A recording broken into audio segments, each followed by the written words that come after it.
Ao que tudo indica, ou pelo menos que parece, a oferta do governo federal não agradou em cheio o governador do Rio Grande do Sul. As pretensões de Eduardo Leite eram outras, é isso, André? O governador do Rio Grande do Sul, Eduardo Leite, Tiago, ele esperava realmente que o governo federal pudesse até mesmo levar o perdão total dessa dívida, que, como eu disse agora há pouco, é do volume de 104 bilhões e 900 milhões de reais. O que aconteceu foi uma suspensão por 36 meses, ou seja, 3 anos, e que acaba resultando, então, numa economia de 12 bilhões de reais por conta dos juros aplicados sobre o total da dívida e mais 11 bilhões de reais que deixam, então, de ser pagos pelo governo do estado. O governador Eduardo Leite participou da reunião aqui no Palácio do Planalto e acabou dizendo diretamente ao presidente Lula e também ao ministro da Fazenda, Fernando Haddad, que esse anúncio é positivo, mas ainda não é suficiente. A nossa demanda, inclui um pedido de quitação destes valores, que até aqui não se viabilizou, mas entendemos que é um passo. É claro que nós ainda vamos querer discutir mais, nós vamos querer tratar de outros tantos pontos, Infelizmente, não posso dizer que será suficiente esta medida, e o presidente e o ministro têm consciência disso.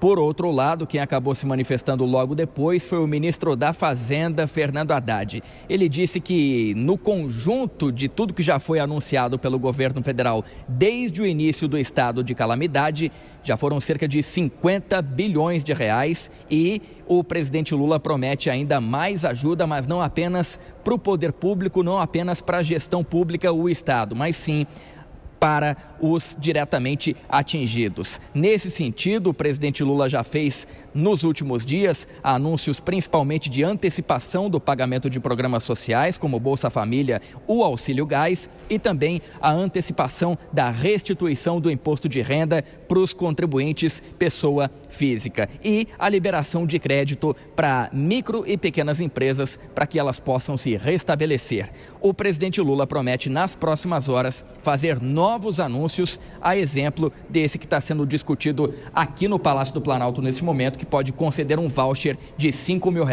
por família.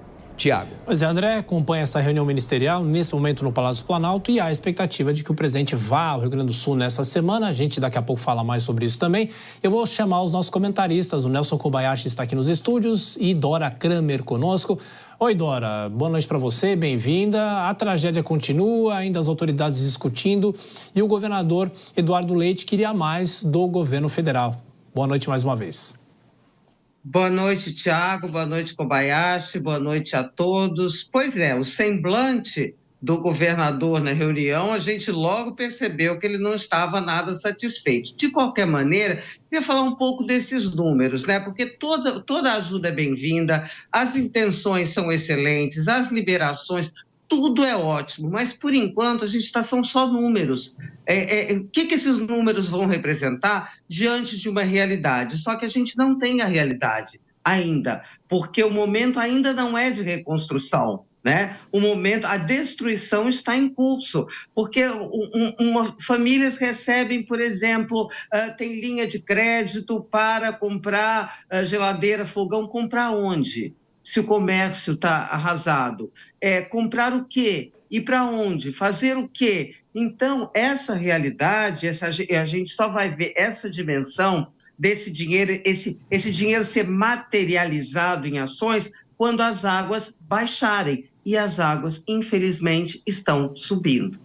Pois é, Kobayashi, você pode discutir o Vale Gás, mas também a infraestrutura foi totalmente atingida, É saber e dimensionar efetivamente a partir de que momento vai se falar em reconstrução, mas claro, as famílias precisam ser amparadas. Boa noite.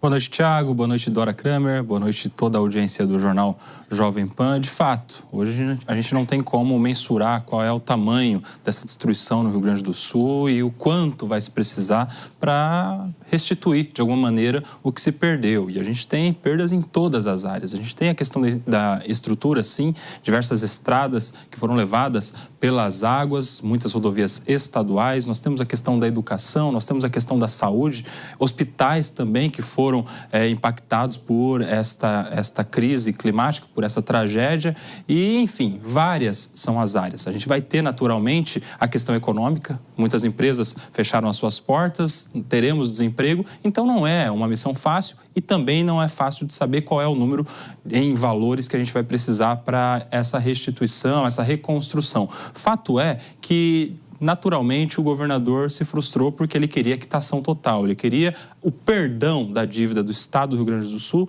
para o governo federal. Aliás, essa suspensão da dívida, a exigência da dívida, na verdade é uma suspensão de uma dívida que já não seria paga tão cedo, porque o governador, tendo que reconstruir o Estado e tendo uma dívida para pagar, não iria escolher pagar o governo federal. Então, na verdade, assim, não vai fazer tanto efeito nesse momento a suspensão do pagamento. O que o governo precisa no Rio Grande do Sul é do perdão, da quitação total e, aparentemente, o governador do Rio Grande do Sul vai insistir neste pleito, neste pedido. E vamos nos lembrar, né? O perdão dos juros, aí é doação do governo federal, mas a suspensão em 36 meses é como se fosse um empréstimo. Usa aí, me paga depois, daqui 3 anos.